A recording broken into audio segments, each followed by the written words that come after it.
In the scorching Georgia summer, a homeless single mother and her daughter sat on a park bench, stomachs empty, spirits heavy. Suddenly, a baby stroller careened down a hill towards a busy street. Without a second thought, she sprang into action, halting it just in time and saving the child. Her instantaneous bravery didn't merely protect that baby, it reshaped her destiny, for the child's father was a millionaire. Before we delve into this incredible story, tell us, where are you watching from? We cherish hearing your thoughts. Raina Thompson hadn't found peace in weeks. The oppressive summer heat in Greenville, Georgia, clung to her, an inescapable dread. She perched stiffly on a worn park bench, her back aching from nights spent on cold concrete, her eyes burning with anxiety. Beside her, 8-year-old Chloe, wise beyond her years, clutched a half-empty water bottle, tapping her foot and humming softly, trying to ignore the gnawing hunger. Raina gently tucked a stray curl behind her daughter's ear, attempting to conceal the rising despair within her. They had nowhere left. The eviction was swift, 3 months overdue on rent, a final warning, then the sheriff's knock. Her pleas to the landlord, her offer to clean the building, were met with cold finality. Now, her entire world was packed into a faded canvas backpack, and their only refuge was the park's meager shade. She gazed at her hands, hands that once kneaded dough and piped frosting onto birthday cakes, hands that found solace and purpose in baking. It was her sanctuary, her talent, her way of offering sweetness to a bitter world. But the bakery where she trained had closed during the pandemic. Without a job, without savings, and with no one left to lean on, Raina had been swallowed by a silence more suffocating than poverty itself. Yet, she remained resolute. She spoke to Chloe in soft tones, ensuring her daughter's hair was neat, her dress clean, even after sleeping on a bench. She refused to let the world see her defeat, even when it gnawed at her from within. Raina wasn't naive.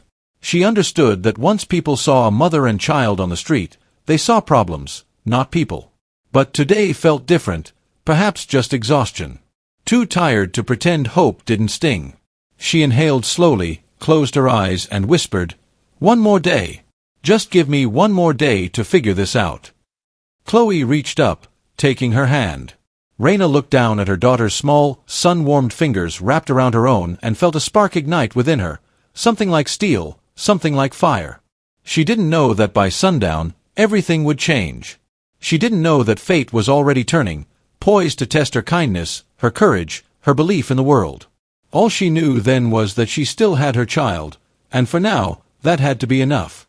The sun had dipped lower, casting long, golden shadows across the park's cracked pavement. Chloe tugged on Raina's hand, asking to play near the slide.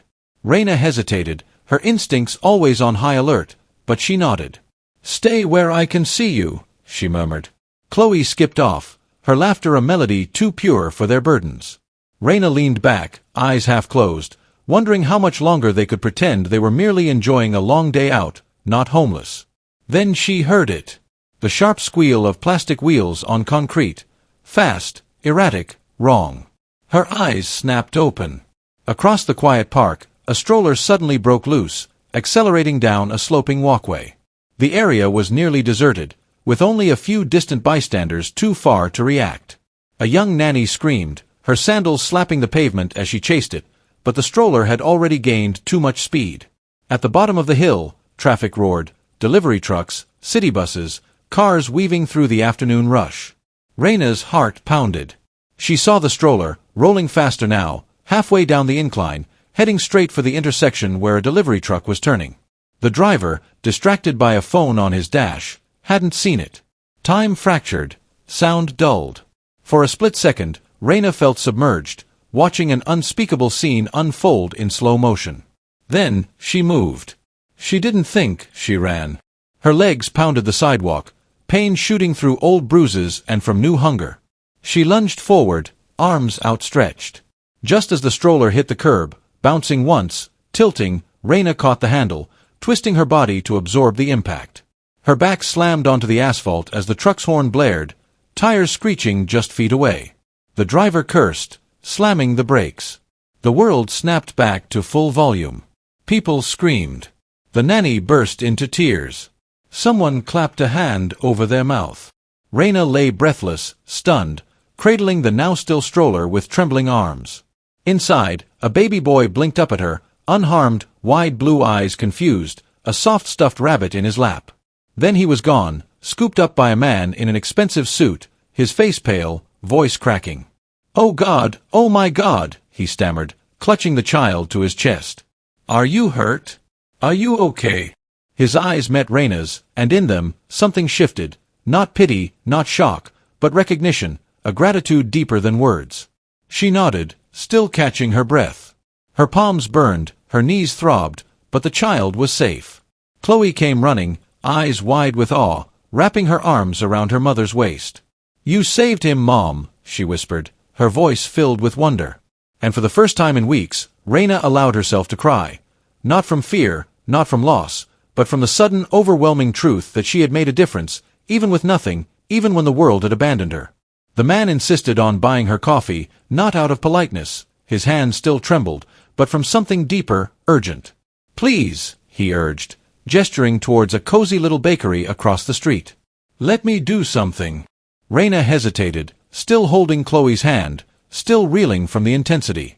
But Chloe tugged gently, whispering, "Can we go, Mommy, just for a little while?" So Raina nodded, and they followed him. Inside the bakery, everything felt warm and quiet, like a different world. The scent of cinnamon and butter enveloped them like a blanket. Thomas ordered 3 pastries and 2 lemonades without asking what they wanted. He didn't want to overwhelm her. Once they sat, he finally spoke. "I'm Thomas. That was my son. His name is Owen."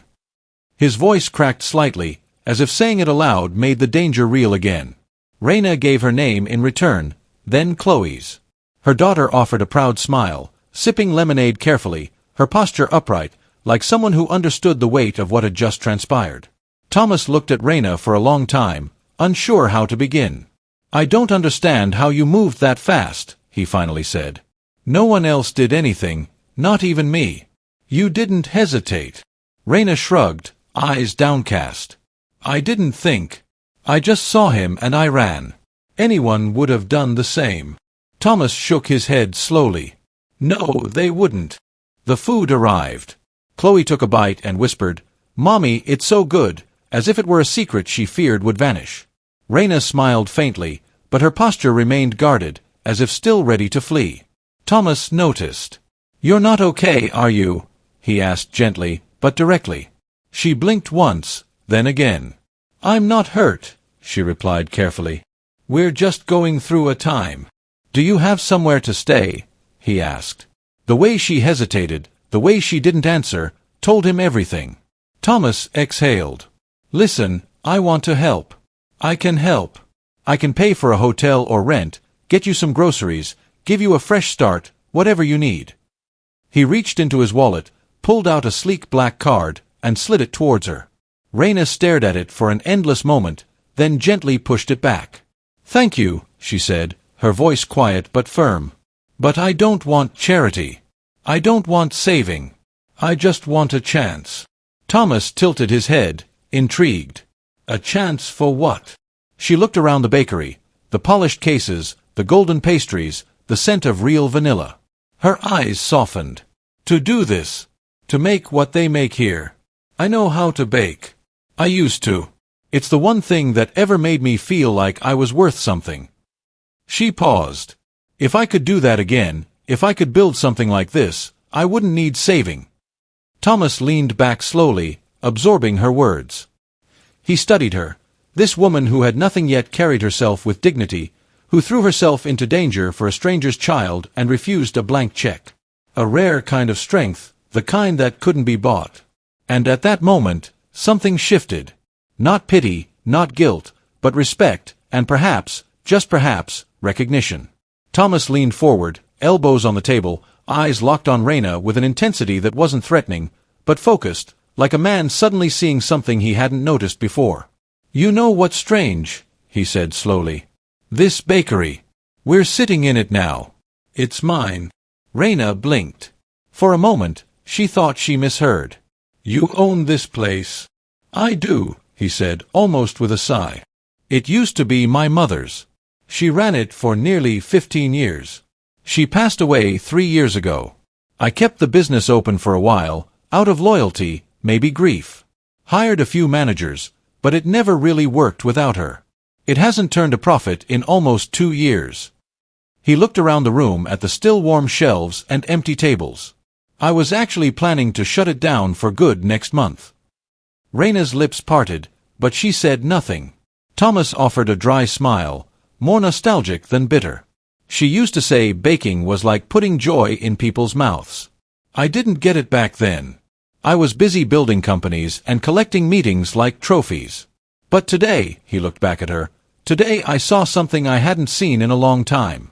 Someone who did the right thing without thinking twice. And someone who still believes in what this place used to mean. There was a pause. Chloe was quietly drawing with a crayon the waiter had given her, oblivious to the shift in the air. Raina, suddenly unsure of what was happening, cleared her throat. I don't understand. Thomas leaned back. I want you to use this place. Not just stay in it. Use it. Turn it into something again, something yours. My mother would have wanted that. She believed in second chances. And you didn't just save my son today. You reminded me what this place was built for. Raina stared at him. You're giving it to me? No, he corrected. I'm not giving anything.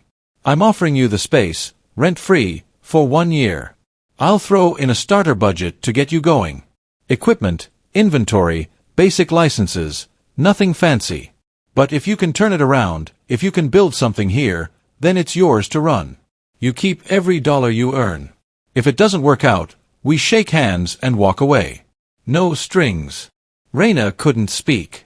Her mind flooded with disbelief, gratitude, and 1,000 fears tangled together. It felt too big, too sudden. But it also felt right, like the moment before she ran into traffic. No time to think, just something inside her saying, go. She finally managed, barely above a whisper, Why me? Thomas answered without hesitation. Because you didn't ask for anything. And because I trust people who run toward danger, not away from it. She closed her eyes for a second, breathed in the warm scent of cinnamon and sugar, and when she opened them, she nodded, not out of certainty, but courage. Okay, she said, her voice steady now. Let's build something. The next morning, Raina stood at the bakery's threshold, keys trembling in her hand. Chloe clutched her side, wide-eyed, as they pushed the door open. The space was quiet, stale, but brimming with potential, like a stage before the curtain rose. Sunlight streamed through dusty windows, illuminating countertops, the oven in the back, the worn chalkboard menu still listing items no one had ordered in years. Raina stepped inside, her shoes echoing on the tile, and whispered, This is real. Thomas had kept his word. A contractor had reconnected the water and power overnight, and a binder labeled Startup Essentials lay on the counter. Inside was an itemized list of equipment suppliers and a modest budget wired into a separate account, just enough to get her off the ground. She knew this wasn't charity, it was a gamble, and if she failed, the door would close again. She didn't waste time. For the next 10 days, Raina worked with the ferocity of someone whose future depended on every sweep, every scrub, every repaired hinge. She scraped old grease from stovetops, bleached every corner, and cleaned until her hands were raw. She sold the few valuables she had left to buy basic supplies, flour, sugar, vanilla, eggs, and kept meticulous records of every dollar spent. There were no shortcuts, no miracles, just sheer labor and unwavering faith. At night, she and Chloe slept on a cot in the back room, just until Thomas helped her find a small rental nearby. It wasn't glamorous, but it was safe, warm, private, with a door that locked. Each morning, Chloe helped her mother write their to-do list in bright purple crayon. Today, Raina would say, we get closer. By the third week, the front window sparkled, the oven hummed steadily, and the aroma of cinnamon and brown butter wafted onto the street. Raina baked in small batches, testing old recipes from memory. Her lemon honey cake, spiced sweet potato muffins, pecan cookies with a dark chocolate glaze. She printed flyers on a borrowed library computer and taped them to lampposts and church doors. The faded sign above the entrance now bore fresh paint, Raina's table, from scratch, with heart. She didn't expect a rush. She didn't expect much of anything. But word spread faster than she imagined. A curious teacher stopped in one morning, then a delivery driver, then a grandmother who came for a muffin and left with 6. People weren't just buying food, They were tasting hope, and somehow, they knew it. By the end of the first month, she was earning enough to cover ingredients, utilities, and even tuck away a few crumpled bills into a savings envelope marked Future. Still, Raina remained cautious. She tracked every penny. 50% went back into inventory and supplies, 20% covered fixed costs, and 30% she saved or set aside for Chloe. She didn't dream big, not yet. But she dreamed steady. A line of regulars formed by the second month. Chloe, now always ready with a smile, greeted customers at the door with practiced confidence. "My mom made everything in here," she'd say, like a tiny ambassador of warmth. People smiled as if witnessing something sacred. And maybe they were. During weekdays, Chloe attended a nearby public school, one Thomas had helped them register for in those early days. She'd grown more confident, more curious, and every afternoon, she rushed into the bakery with new stories and drawings to share. Because this wasn't just a bakery, it was a second chance, kneaded into dough and baked golden. It was a place that had once been left behind, just like Raina, and now it pulsed with purpose again. Not because of luck, not because of miracles, but because someone believed in work, in worth, and in what could rise from nothing. By the 6th month, Raina's table had become more than a neighborhood curiosity. It was a fixture, the kind of place where people lingered over coffee refills, where kids did homework at corner tables, and where lonely folks found a warm muffin and an even warmer welcome. Raina, now rising before dawn each day, kept her routine tight, her standards even higher. She adjusted recipes based on customer feedback, added 2 new items to the menu, a caramel apple tart and a peach cobbler muffin, and watched as word spread faster than she could bake. She hired help, one pair of hands at first, a young woman named Leah who had recently aged out of foster care. Leah didn't have much experience, but she had a hunger Raina recognized. She trained her patiently, taught her how to roll dough with even pressure, how to test for doneness with a light tap on the crust. Leah absorbed every detail as if it were gospel. "This isn't just food," Raina told her once. "It's a promise, so treat it that way." Leah nodded, her eyes wide with respect. Customers started pre-ordering on weekends. A retired veteran came in every Tuesday for the same sweet potato muffin, saying it reminded him of his mother's baking. A blogger from Atlanta, just passing through, posted a glowing review that brought in travelers from nearby towns. The dining area remained humble, but the plates were always warm, the napkins folded just right, and the air carried that impossible-to-fake aroma of brown sugar, butter, and love. With every sale, Raina meticulously tracked expenses. She met with a local accountant once a month to review the books. Her profits weren't explosive, but they were steady, reliable. Her 3-part division of income, 50% reinvested into the business, 30% saved, 20% reserved for Chloe and their living needs, began to build real security. She even opened a small savings account under Chloe's name. No one had ever done that for her. Now she could do it for her daughter. Still, Raina didn't forget, not where she came from, not the sound of silence on cold nights when there was nowhere to go. She started a new tradition. Every Saturday morning, any leftover pastries from the week were boxed and brought to the shelter a few blocks away. No announcement, no photos, just a quiet delivery left with the staff and a note that simply read, "From one journey to another. Keep going." Late one evening, after the last customer had left and Chloe had fallen asleep in the office with cookie crumbs on her shirt, Raina stood alone in the kitchen, wiping the counter. She looked around at the place that once smelled like dust and memory, and now smelled like purpose. The walls still bore the original color Thomas's mother had chosen. She hadn't painted over them, she didn't need to. She had written something new over the past, not erased it. And for the first time in years, Raina didn't feel like she was surviving. She felt like she was becoming. Almost 2 years had passed since Raina first stepped into the bakery. Thomas had visited a few times over the months, always quiet, always observing. But on this crisp autumn morning, something felt different, like a chapter waiting to close properly. "I've heard this place is impossible to get into without a reservation." She looked up from the counter and smiled. Thomas stood there in a charcoal coat, holding a to-go cup from another town's coffee shop, like a man sheepishly returning to a moment he thought he'd moved beyond. He looked around slowly, quietly taking in the laughter, the clatter of plates, the handwritten specials on the chalkboard. Everything felt different, yet strangely familiar. Raina waved him inside. "You still drink that bitter coffee?" she teased. He shrugged, smirking. Habit. But his eyes said more. He wasn't here for coffee. He was here to see what she had built. He sat at a small table near the front, not seeking attention, just observing. A mother wrangling toddlers ordered 4 muffins and a scone. A pair of college students shared a pie and a study guide. Chloe, now 10, delivered a tray with a flourish, announcing that her mom's banana bread could heal sadness.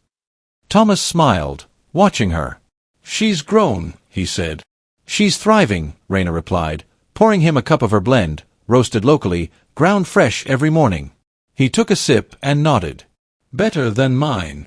She joined him at the table when the lunch rush faded. They talked, catching up in pieces.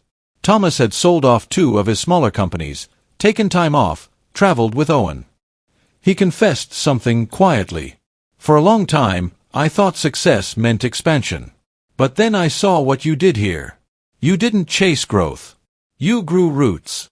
Raina looked around her bakery, now with 3 employees, a full display case, and shelves filled with thank you notes from customers. I just wanted to build something that didn't disappear when things got hard, she said. Something I could give Chloe that no one could take away. Thomas pulled a folded piece of paper from his coat. Technically, you're still on a handshake agreement. Thought it was time we made it official. Raina unfolded the deed, saw her name at the top, and blinked. You're giving me the building? No, he said with a soft smile. I'm signing over a promise, one that you already kept. Her throat tightened, but she didn't cry. She'd done her crying in silence, in flour-dusted corners, in the dark when Chloe was asleep. Now she simply nodded. Then, with quiet certainty, she pulled a small envelope from her apron and handed it to him. Inside was a check, modest but meaningful. 1st year of rent, she said, plus interest. He looked at her, surprised. You didn't have to. I know, she replied, but I wanted to. Later that night, after the doors were locked and the lights dimmed, Raina stood beneath the sign that now read Raina's table, where second chances rise. She exhaled slowly, heart full, feet grounded, purpose clear. She hadn't been saved. She had saved herself. With butter, with fire, with heart. And somehow, through the quiet power of doing the right thing when no one was watching, she had turned one selfless act into a future no one could have scripted, but everyone could taste. Join us to share meaningful stories by hitting the like and subscribe buttons. Don't forget to turn on the notification bell to start your day with profound lessons and heartfelt empathy.